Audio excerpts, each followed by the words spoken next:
Welcome back everyone. So today we are going to learn about the single inheritance.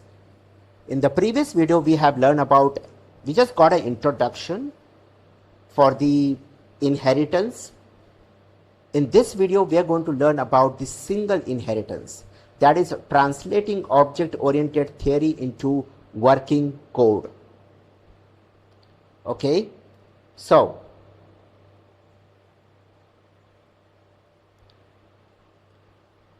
the core principle of inheritance. As I told in the previous video that basically we have this OOPS concept, and the inheritance that we have is basically to eliminate redundancy. Stop writing the same code multiple times across different files. And that is the whole idea about the OOPS, about the inheritance. Acquiring properties, the new class automatically gains the variables and methods of an existing class. And that's the whole idea. Establish hierarchy, creates a logical parent to child relationship between data structures. Now please understand, we have 4 types of inheritance. Okay, the Java inheritance taxonomy. So we have single inheritance, that is we have class A, and from class A we derive the class B. We inherit the class B. So this is called as single inheritance. Hierarchical inheritance, where we have class A, then from class A we inherit class B, and then again from class A we inherit class C. This type of structure is called as hierarchical inheritance. And then we have multi-level inheritance, that is we have a class A, so we derive a class B from A, and then we derive class C from B. This is called as multi-level inheritance. And at the last we have multiple inheritance, where we have class A and class B, and from both A and B we derive C. But as you can see, there is a big cross to this, because Java does not support multiple inheritance. Not supported with classes in Java. So how do we achieve this inheritance? We have a workaround for that, which we will see it in future. Currently Java supports 3 types of inheritance, that is single inheritance, hierarchical, and multi-level. These are the 3 types of inheritance Java supports. Let's move forward. So defining a single inheritance, we have done this in the previous video as well. We have a parent class, and from the parent we have a child class. This is called as single inheritance. So one parent only, the child class derives its traits, its properties from exactly one superclass. Superclass means parent class. Direct downward flow, properties and behaviors move directly from top to bottom. As you can see over here, we have this top, that is a parent, and this is bottom. We inherit everything from parent to child. So it is called as top to bottom.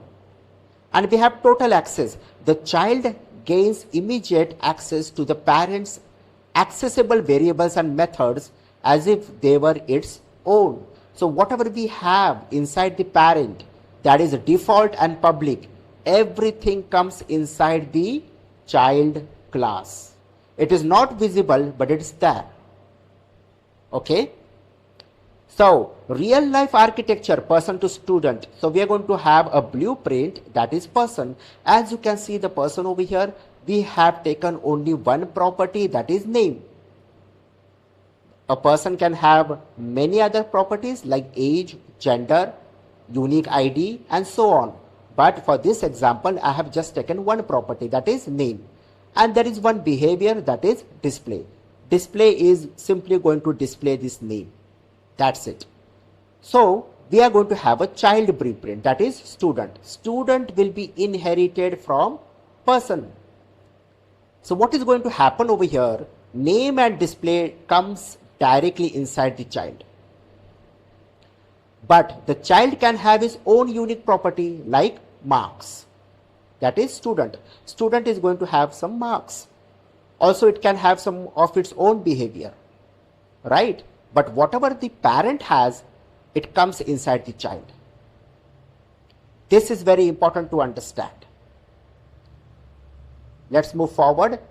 The implementation syntax. So what is the syntax? The class student extends person. What is this extend? That is the bridge which I told in the previous video. The mandatory Java keyword that triggers inheritance. So this indicates that person, the student is inherited from person. Okay. So this is how the person class is going to look like, and we are going to do this in the VS Code as well. We have string, name, and the display. Display is just going to display the name. This is a standard independent class. It doesn't know the student class exists. It just holds generic properties. The person class itself is a general class and it holds the generic properties. Okay. Then we are going to have the child class, that is student. So class student extends person, and then it has its own unique property, that is marks, but it also has name over here, but it's invisible. Why it is invisible? Because that it has just inherited from person, and person holds that property name. Okay, but it's there. It's invisible, but it's there. Also, you can see it has its own method, that is display marks. If you see the previous class, that is person, it has only display and name. Over here it has marks and display marks, but as I said, it also has name and it also has display. So there will be two displays. So there is, I have given display marks over here, and one display is from the parent. Notice what's missing. We never wrote string name in this file. Thanks to the extends, it is already there invisibly. Okay, whatever we have in the parent is now in the child class. Simple as that. And this is the main function. So we created an object as of student. So can you see that as dot name? Now this object is of class student, but I can directly say as dot name. Why? As I said, whatever was there in the parent is now in the child. So as dot name is Alice, as dot marks, which is its own property, equal to 95. Similarly, can you see that as dot display and as dot display marks? Display belongs to parent class, but now this class student is inheriting it, so we have direct access. So analyzing the execution, what I told is same is written over here. Student inherited the string name variable directly from person. Accessing parent method, also we access that, right? So now what we will do is we will go to VS Code, and we already have the three files over here, that is person, student, and main.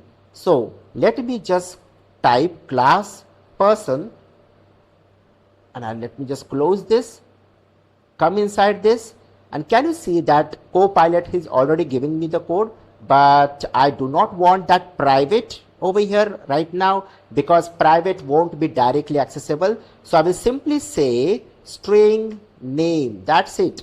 Also, I don't require any other property. We can take age also, but let us just ignore that.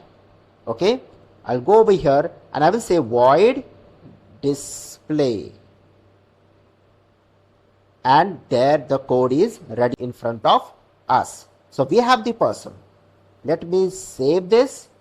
Let's go to student file, and then I will say class student extends person, and there you go. I do not require, I require this,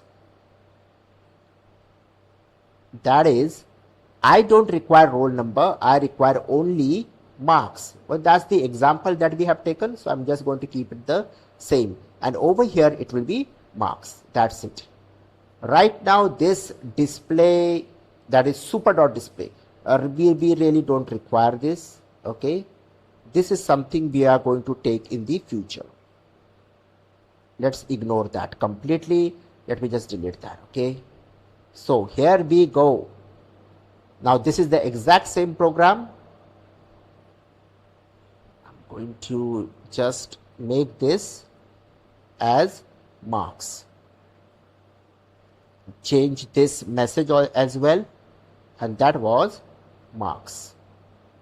Perfect.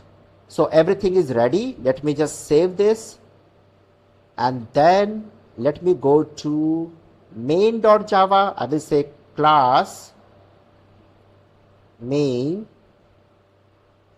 and the Copilot should do the work for me, and it has done the work for me. Okay, as you can see over here. Let me just reduce a bit. Okay, so as you can see, only it has taken the object name as student. Over there it was S. That's okay. So student.name Alice, student.marks 85. Then we have direct access to display, which belongs to parent, and then display marks. That's it. And then let me just compile this. Main.java. Did I save this file? No. Let me just save it. So Java C main.java, and there it is. It has compiled. Now let me run the program, and there it is. We have the perfect output, right? So I hope you have learned something from this video. You have enjoyed this video. OOPS concept is very, very interesting, and without that, in today's time, we cannot develop big softwares. So if you are into software development, if you're trying to learn how to develop softwares, so this concept is something that you should really, really masterize it. Okay, so we will meet in the next video. Thank you so much.